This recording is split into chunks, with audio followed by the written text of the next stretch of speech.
Hello friends, तो कैसे हैं आप सब। सो आज की वीडियो में हम बात करने वाले हैं ब्यूरो ऑफ इंडियन स्टैंडर्ड के बारे में। शॉर्ट फॉर्म इसका BIS। तो जैसा कि आप सभी को पता होगा कि एक नेशनल बॉडी है जो कि हमारे प्रोडक्ट की क्वालिटी को इंश्योर करती है कि वो प्रोडक्ट हमारे लिए यूज़फुल है, मतलब सही है, या फिर उसकी क्वालिटी डाउन है, हार्मफुल है वो हमारे लिए। तो बेसिकली ये इंश्योर करती है BIS। तो BIS किसके अंडर फॉर्म हुई थी? इंडियन स्टैंडर्ड इंस्टीट्यूट ISI के अंदर। तो सबसे पहले हम ISI के बारे में देखते हैं। तो इसकी ISI की जो इस्टेब्लिशमेंट हुई थी वो 6 जनवरी 1947 को हुई थी।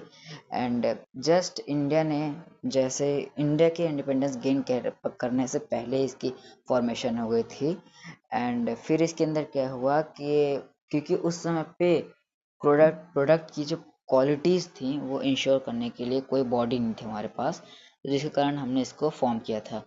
एंड फिर इसके बाद इसने क्या क्या किए, इसके की रोल क्या क्या निकले। इसने साइंटिफिक डेवलपमेंट को बढ़ावा दिया, उसको फाउंड किया, उसके बेस बनाई उसकी साइंटिफिक डेवलपमेंट की, और प्रोडक्ट के क्वालिटीज़ को और प्रोडक्ट के स्टैंडर्ड को वेरियस सेक्टर्स में डेवलप किया। एंड ISI मार्क को इंट्रोड्यूस किया फॉर सर्टिफाइड प्रोडक्ट के लिए, जिससे कि कस्टमर्स को पता चल सके कि जो प्रोडक्ट वो लोग कंज्यूम कर रहे हैं वो उसके लिए यूज़फुल है या फिर वो प्रोडक्ट उनके लिए हार्मफुल है। तो बेसिकली ये सारे की रूल्स थे। अब जस्ट इसके बाद ISI के फॉर्मेशन के बाद, कब हुई थी फॉर्मेशन? 6 जनवरी 1947 के बाद हमने फॉर्म किया BIS को, ब्यूरो ऑफ इंडियन स्टैंडर्ड्स को।